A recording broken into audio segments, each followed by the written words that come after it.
Hi, everybody. Dr. Mark at Premier Life Carmel.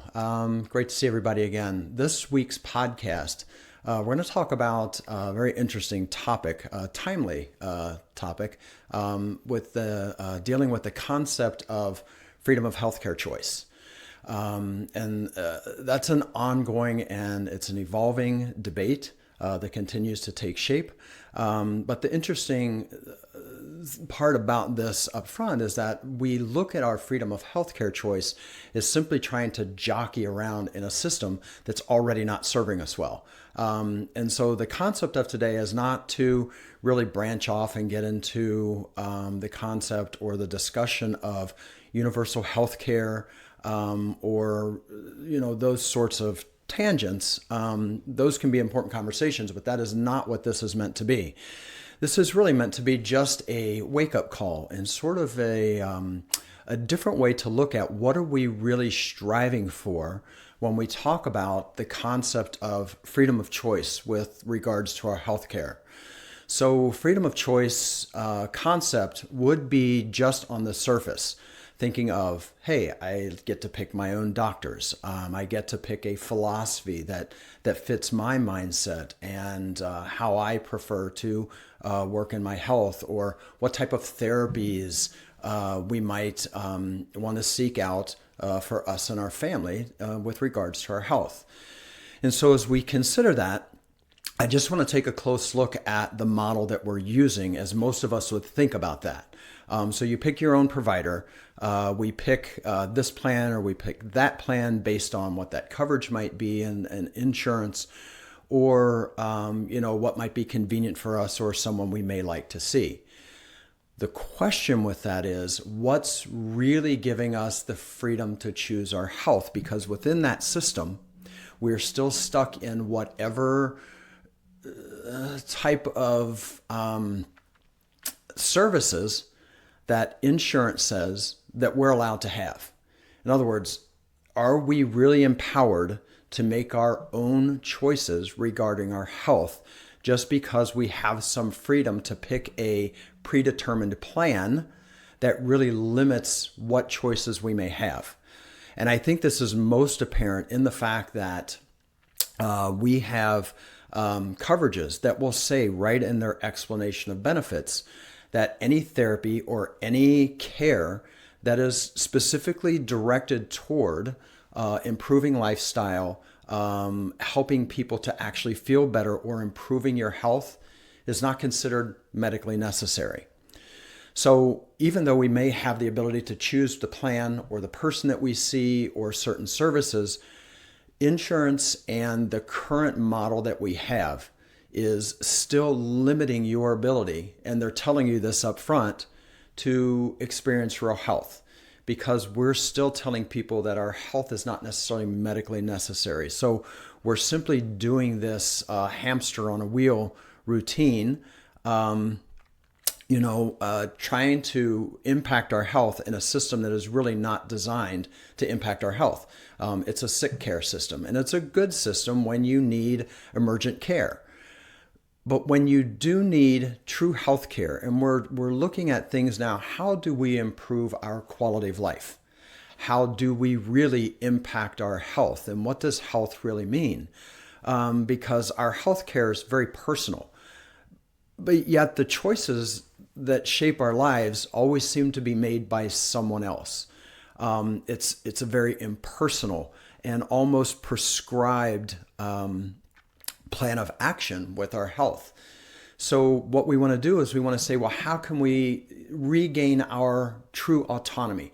How can we decide that we want to gain our independence, and we want to determine and decide how we manage our healthcare, and what does that system look like?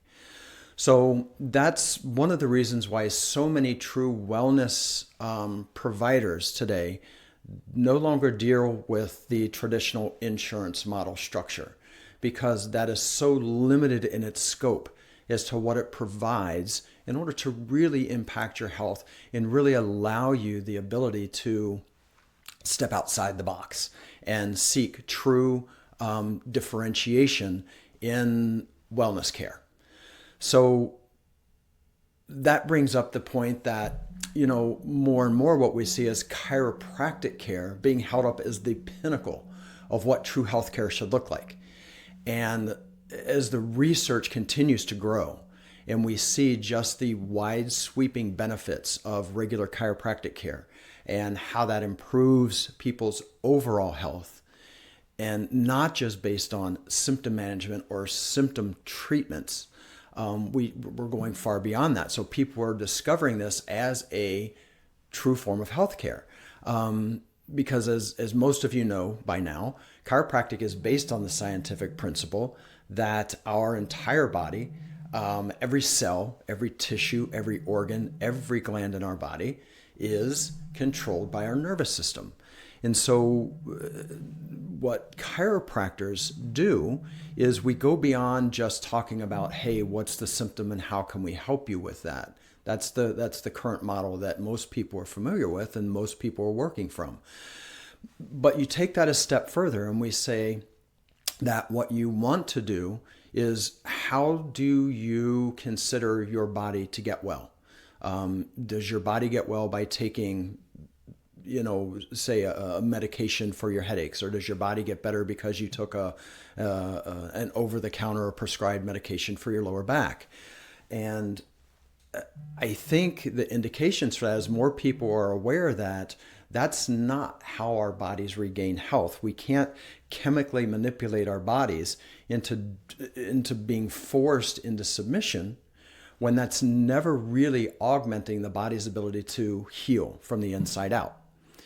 So by looking at the nervous system and understanding the concept and the science behind the fact that a fully functioning, healthy nervous system allows for optimal healing for our bodies, that's the concept of true wellness.